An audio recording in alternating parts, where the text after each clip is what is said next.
মোহাম্মদ সাল্লাল্লাহু রসুল করিম মোহাম্মদ আওলাদ রসুল মুফতি মুসিল্লা মির্জাউর রহমতুল্লাহ এবার 109তম বার্ষিক উরুস শরীফ, প্রায় 109 বছর হয়ে গেছে। আমরা দেখেছি, আমার দাদাজানকে দেখেছি, আমার আব্বাজান করেছে, আমার আব্বার ঘরে এখনও পর্যন্ত আমরা উরুস করে থাকি। এবং মির্জাপুর দরবার একটা অতিবাহী দরবার। এই মির্জাপুর দরবার গৌসাল আজম মেজবান্ডারির আপনার খালদা ভাই, ফির ভাই এবং জানাজা শরীফের ইমাম এবং বিআই গৌসাল আজম মেজবান্ডারির ছেলের জন্য মুফতি মুসিল্লা মির্জাপুরের মেয়ে ফজল হক মেজবান্ডারি শাদী করেছেন মুফতি মুসিল্লা মির্জাপুরের মেয়ে। তাই আমরা গৌসাল আজম মেজবান্ডারির আত্মীয়তা এবং মুফতি মুসিল্লা মির্জাপুরীয় হযরতের সাথে এমন একটা সম্পর্ক ছিল যেটা বশিরুল্লাহ মসজিদেও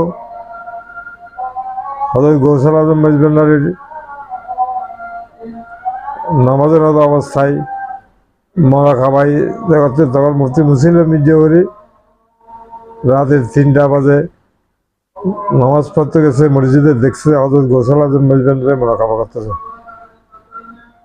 গৌসাল আজম মেজবান্ডারি ও মুফতি মুসিল্লা মির্জাপুরী মনে করছে গৌসাল আজম মেজবান্ডারির ফির ভাই, মুসিল্লা মির্জাপুরীর ফির ভাই মুসা মিয়া মনে করে হযরত গৌসাল আজমকে মাথার কাপড়গুলো তোলার সাথে সাথে একটা মানে আলোকিত ওরা মসজিদে একটা মানে বাতির মতো জ্বলে উঠেছিল। তখন মুফতি মুসিল্লা মির্জাপুরী মানে ভয় লাগছিল যে হযরত গৌসাল আজম মেজবান্ডারি কালাম করেছে, বিআই সাহেব, সৈয়দ সাহেব, আমি পরীর পাহাড় থেকে মানে পরীদেরকে দূরে দিয়েছি, ওখানে একটা কুর্সি আপনাকে দিয়েছি, আটটা কুর্সি অমুক দিয়ে 4টা কুর্সি দিয়েছি, একটা তার মধ্যে গৌসাল আজম হযরত মুফতি মুসিল্লা মির্জাপুরীকে একটা চেয়ার দিয়েছে। এটা চেয়ার হলো যে মৌসুমী মাদ্রাসার প্রধান মুহাদ্দিস নিযুক্ত হয়েছে। এটা হযরত গৌসাল আজম মেজবান্ডারির কালামের ভিত্তিতে এই মাদ্রাসা প্রতিষ্ঠিত হয়েছে। তাই গৌসাল আজম মেজবান্ডারির মুফতি মুসিল্লা মির্জাপুরীর সম্পর্ক এটা একদিকে না, চতুর্দিকে মানে গৌসাল আজম মেজবান্ডারির আত্মীয়তার বন্ধন করেছেন মুফতি মুসিল্লা মির্জাপুরী। একমাত্র ছেলে হযরত ফয়জুল্লাহ ফানাফি মেজবান্ডারির জন্য মুফতি মুসিল্লা মির্জাপুরী শাদী করেছেন। তাই তরিকাই গৌসাল আজম মেজবান্ডারির প্রবর্ততা গৌসাল আজম মেজবান্ডারি আমাদের বাড়িতে অনেকবার এসেছেন। হযরত গোলাম শাহ মেজবান্ডারি বাবাদের কাবলাও এসেছেন এবং মেজবান্ডার দরবারের বড় বড় মোকামরা এখানে এই দরবারে এসেছেন। তাই মেজবান্ডারের সাথে মির্জাপুর দরবারের সাথে একটা রক্তের সম্পর্ক, আত্মীয়তার সম্পর্ক এবং তাদের মধ্যে এমন একটা ভ্রাতৃত্ব ছিল। তাই আমরা আজ মুফতি মুসিল্লা মির্জাপুরীর 109তম বার্ষিক উরুস শরীফে হাজার হাজার মানুষ, ভক্তবৃন্দ, জারিনগণ উপস্থিত হয়েছেন। আমরা তাদেরকে মোবারকবাদ জানাচ্ছি, অভিনন্দন জানাচ্ছি। এই আজকের উরুস শরীফকে আমরা বিভিন্ন কর্মসূচি পালন করেছি, বিভিন্ন মঞ্জিলে উরুস অনুষ্ঠিত হয়েছে। আমি মুফতি মুসিল্লা মির্জাপুরীর বড় মৌলানা মঞ্জিলেও আমরা অনুষ্ঠান করি। আজকে সকাল থেকে কোরআন খতম, মিলাদ মাহফিল, সালাতুসসালাম, তাওয়াল্লুদে গৌসিয়া অনুষ্ঠিত হয়েছে। সর্বোপরি মুনাজাত, আখেরি মুনাজাত হয়েছে। মুনাজাতের পর আমরা ইফতার মাহফিল সহ আজকে মানে এই উরুসের সমাপ্তি টানব ইনশাআল্লাহ। সবাই মুফতি মুসিল্লা মির্জাপুরীর দরবারে হাজার হাজার মানুষ আসবে, তার কদমের আসবে আজকে, তার বরকত নেওয়ার জন্য, তার রুহানিয়ত ফয়েজ নেওয়ার জন্য। তাই আমরা মির্জাপুর দরবার শরীফের পক্ষ থেকে তাদেরকে মোবারক জানাচ্ছি।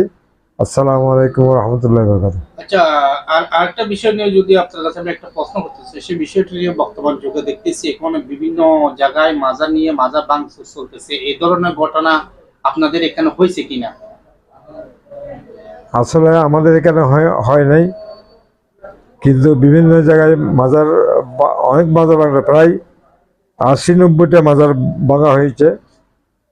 তাই আমরা বলতে চাই, আল্লাহর অলি কেরামরা এই দেশে ইসলাম নিয়ে আসছে, ইসলাম প্রচার করেছে এবং এই দেশের হাজার হাজার অমুসলিমকে মুসলমান করে ধর্ম প্রচার করেছেন, ইসলাম প্রচার করেছেন। আর মৌলবাদীরা, ওয়াহাবি মৌলবাদীরা কোনোদিন ইসলাম তারা ইসলাম প্রচার করেন, আর এই ইসলামকে তারা ধ্বংস করেছেন। ইসলামের মধ্যে ইসলামের মধ্যে যে যে মতবাদ তারা ঢুকিয়ে দিয়েছেন, ইহুদিদের টাকা খাইয়ে তারা আজকে রাসূল পাক সাল্লাল্লাহু আলাইহি ওয়াসাল্লামের শানে বেয়াদবি করতেছে, বস্তামি করতেছে। তাই আমি অনুরোধ জানাবো, আজ পর্যন্ত গৌসুল আজম মেজবান্ডার দরবার শরীফ এটা হায়াতের ভান্ডার, এটা ইজ্জতের ভান্ডার। আজ পর্যন্ত গৌসুল আজম মেজবান্ডারি থেকে এত কিছু বলার পরও মাঝবান্ডারতে কোনো উত্তর আজ পর্যন্ত আমরা করতেছি না। মাঝবান্ডার এমন একটা দরবার শরীফ যে গৌসুল আজম মাঝবান্ডারি বেলায়েতের মহাসম্রাট গৌসুল আজম মাঝবান্ডারি কে আমরা লালন পালন করে মাঝবান্ডার তরিকার মধ্যে আমরা আছি। এই তরিকাকে প্রসারের জন্য গৌসুল আজম মাঝবান্ডারির বিভিন্ন অরাধেরা বিভিন্ন জায়গায় গিয়ে আজকে সারা বাংলাদেশে প্রত্যেকটা ইউনিয়ন, প্রত্যেকটা থানা, প্রত্যেকটা উপজেলা, প্রত্যেকটা জেলার মধ্যে গৌসুল আজম মাঝবান্ডারির অনুসারীরা আছে। তাই আমরা আজ পর্যন্ত আমরা প্রতিবাদ করি নাই। তাই এই সরকারকে আমরা অনুরোধ জানাবো যে এই মৌলবাদীদেরকে তারা এই দেশ থেকে তাদের সংযম করতে হবে। আর না হলে এই দেশ পাকিস্তানিদের মতো এই দেশেও বোমা মারা হবে, মসজিদে তারা এই সমস্ত যারা কোনো কিছু হবে না। যে পাকিস্তানকে ধ্বংস করেছেন, আফগানিস্তানকে ধ্বংস করেছেন তারা। তাই আমি বাংলাদেশের অলি আল্লাহদের দেশ, এই দেশে কোনোদিন কোনো এরকম কোনো কিছু চলবে না। আমরা যখন অলির আল্লাহরা, অলির বংশরা এবং অলির ভক্তবৃন্দরা যখন আমরা নামবো, তখন আর কোনো কিছু ইয়ার অস্তিত্ব থাকবে না।